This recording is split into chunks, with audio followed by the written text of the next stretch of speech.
Hello sharks, मैं कनव मनचंदा। मैं क्षितिज बजाज। और हम हैं डंडेरा टेक्नोलॉजीज प्राइवेट लिमिटेड, एक technology backed auto manufacturing company. पर हमारा असली बिजनेस है लोगों की जिंदगी बेहतर बनाना। हम अपनी जर्नी शुरू कर रहे हैं लास्ट माइल लॉजिस्टिक्स में एक नए डिस्ट्रप्शन के साथ, ऑटोवा।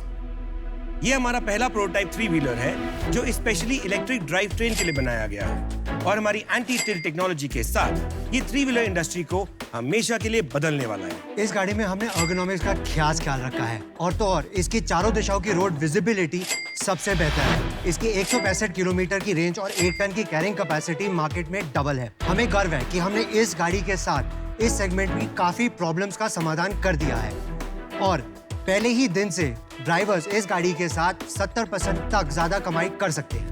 और हमारी बनाई हुई डैनटेक पे आधारित बैटरी की वजह से ये गाड़ी जम्मू से लेकर कन्याकुमारी तक हर एक रोड कंडीशन पर एक समान परफॉर्मेंस दे सकती है। और इसकी सबसे खास बात ये है कि हम इस एक ही गाड़ी पर मॉड्यूलर सेटिंग बनाकर अलग अलग जगह इस्तेमाल कर सकते हैं। यानी ये एक गाड़ी लॉजिस्टिक, पैसेंजर, फूड ट्रक के लिए यूज हो सकती है। ये गाड़ी आपके बढ़ते बिजनेस के साथ हमेशा बदलती रहेगी और आपका साथ देगी। आज हम मांग कर रहे हैं 1 करोड़ रुपए की 1% इक्विटी के लिए।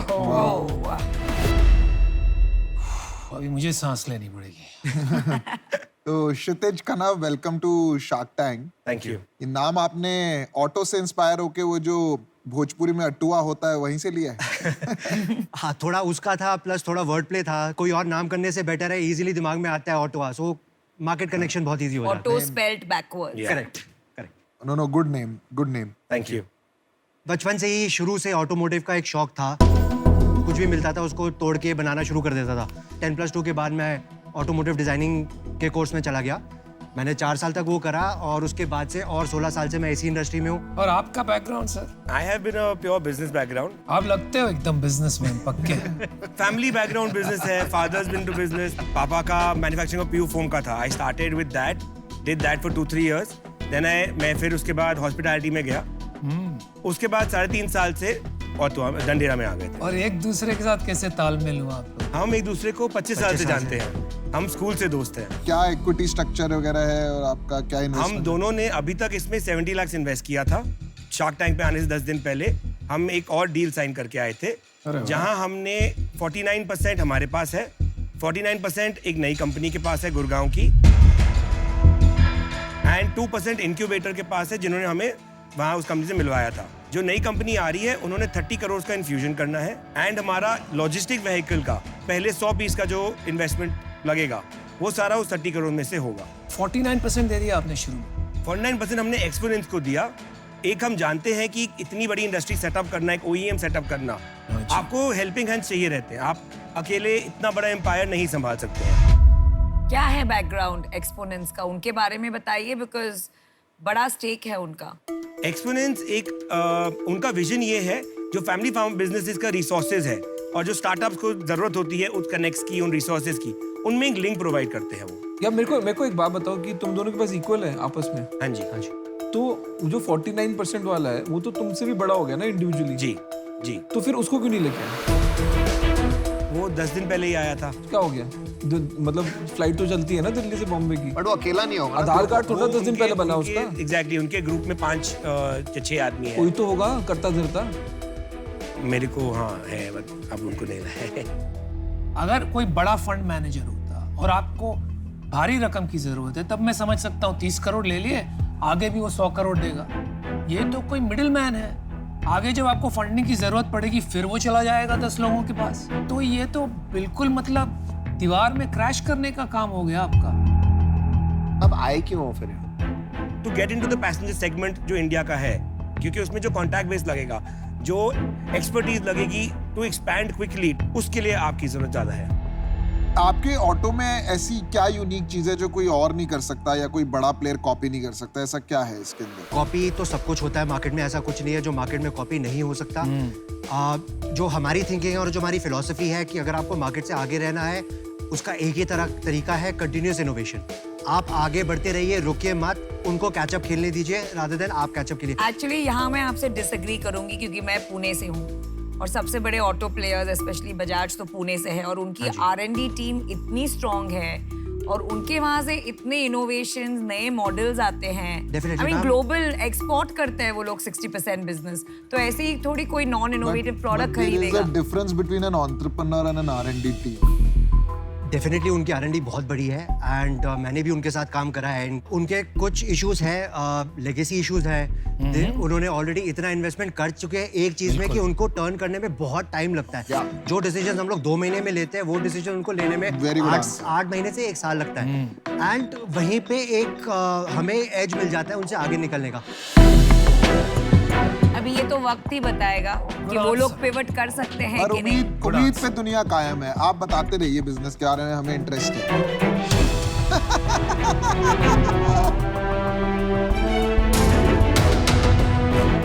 ये इलेक्ट्रिक व्हीकल है। हाँ जी पर बिल्कुल। मार्केट में और भी इलेक्ट्रिक ऑटोज बहुत है। बहुत है। उस पॉइंट पे मैं बिल्ड करना चाहूंगा। पियाजो ने अपनी इलेक्ट्रिक व्हीकल लॉन्च कर दी है। उनके पूरे R&D के साथ भी उनकी गाड़ी 70 साल से वैसी है जैसी आज उन्होंने लॉन्च करी है, इवन इलेक्ट्रिक के साथ। इन गाड़ियों के साथ प्रॉब्लम क्या है? ज्यादातर गाड़ियां जो आ रही है वो रेट्रोफिट्स है। उन्होंने ईवी के लिए स्पेशली गाड़ी नहीं बनाई है, तो उसके साथ जो इश्यूज जो 70 से आ रहे हैं वो आगे कैरी फॉरवर्ड हो रहे हैं, जिसकी वजह से जो मेजर कंज्यूमर्स है लाइक फ्लिपकार्ट, अमेजॉन, उन्होंने बोला कि हमारे पास ये गाड़ियाँ नहीं चलती। उनकी गाड़ी सिर्फ 80 किलोमीटर से 100 किलोमीटर चलती है। और ये सब जो इनएफिशिएंसीज है वो सारी कैरी फॉरवर्ड हो रही है लेगेसीज की वजह से। और उसी चेन को हमने ब्रेक करने के लिए इस गाड़ी को एकदम स्क्रैच से बनाया है। तो आपकी गाड़ी देख सकते हैं क्या अंदर? प्लीज सही आइए। है, मैं भी देखना चाहता हूँ। मैं भी देखना चाहता हूँ। ओ भाई साहब, थोड़े वो ये प्रोटोटाइप है तो थोड़े निकल जाए। कीज हाँ। क्या डिफरेंट क्या आप ये बताइए इसमें। चालू है ये? मेजर डिफरेंस आप स्पेस देखेंगे। प्रोटोटाइप। हाँ जी, हैंड बिल्ड कंप्लीट।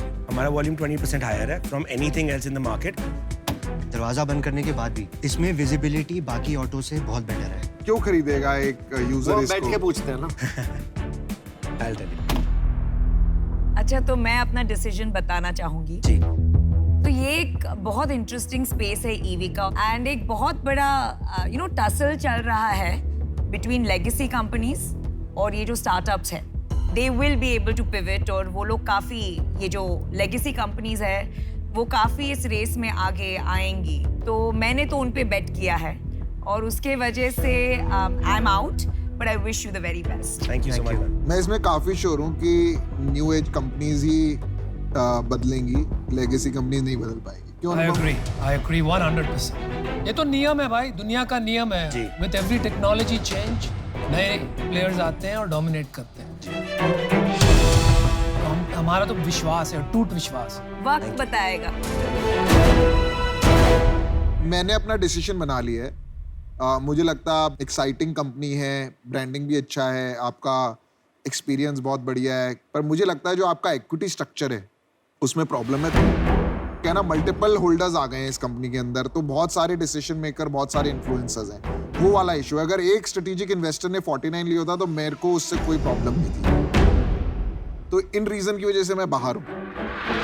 मेरे को भी यही प्रॉब्लम है। मेरे को भी ना आपने जो 49 दिया ना, मेरे को लगता है कि अपने हाथ में कुछ नहीं बचा अब आपके।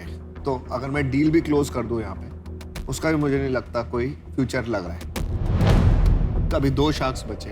तो यार देखो, काम ये इलेक्ट्रिक व्हीकल का तो अच्छा ही समझ रहे हैं सब इंडस्ट्री के। और यार आप लोग भारत में जो कमाल का आविष्कार हो रहा है, ये भी बहुत बड़ी बात है, बड़ा अच्छा लगा देख के। लेकिन यहाँ मेरे को लगता नहीं है वैल्यूएशन का हिसाब बैठेगा। और दूसरी बात क्या है ना, आपको क्या करना क्या है, एक बहुत बड़ा काम करना है। तो जब बड़ी इमारत बनाते हैं तो उसमें क्या चाहिए? सबसे पहले बेस। Very strong foundations. तो वो मुझे लग रहा है आपके थोड़े कमज़ोर हैं। जिस प्रकार से आपने काम शुरू किया, स्ट्रक्चर बनाया है, तो उस वजह से मैं आउट हूँ। लेकिन I wish you the best. Thank you so much. तो तुम्हारी एक्सपोनेंट्स जो है वो अंदर आ चुका है अब। हमारा टर्म शीट नहीं हुआ है, MOU साइंड है। MOU साइंड है ना? जी।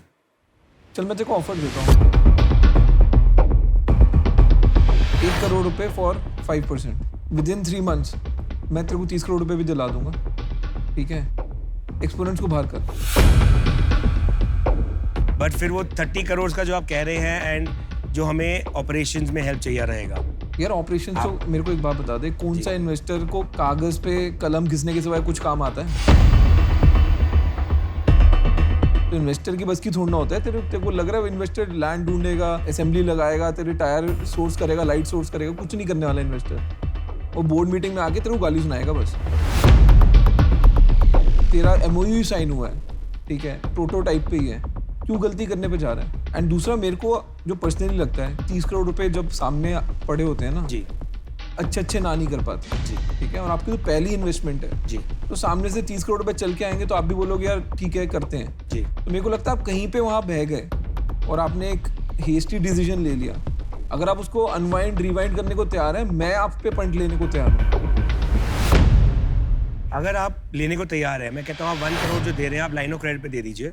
आप 1% लीजिए equity on a line of credit of 1 crore, जिस पे आप मुझसे से 5 या 6% ले सकते हैं रिटर्न। 5-6% पे तो मैं सर मैं आपको 1% इक्विटी दे रहा हूँ।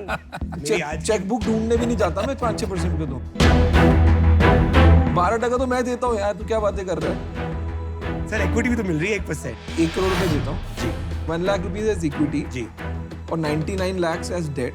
जी 1 लाख पे आपको कुछ नहीं देना, वो जी। वापस भी नहीं देना। जी 99 लाख जो डेट है उस पे आपको 12% के हिसाब से सर्विस करना है और ओवर 5 इयर्स आपको अमोर्टाइज करके मेरे को पे बैक करना है। और 1 लाख के लिए वो 1 लाख के लिए 1% 1% इक्विटी। जी अच्छा ऑफर है भाई। हमें 2 मिनट मिल सकते हैं? हाँ हाँ बिल्कुल। Thank you.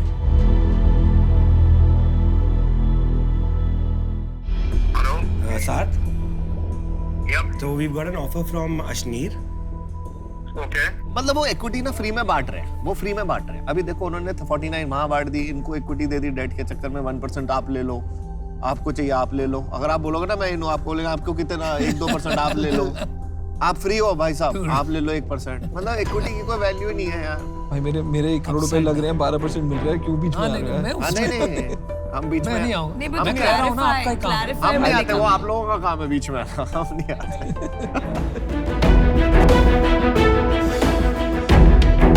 हाँ जी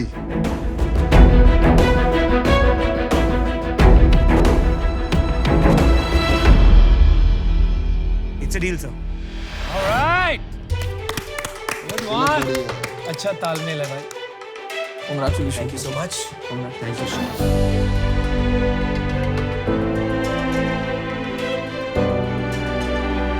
ये ऑटो तो हमारी हुई ना अभी, ये प्रोटोटाइप तो हमारे हो गए। रख सकते हैं हम और बना लेंगे। Thanks for thank you coming. So much. Thank you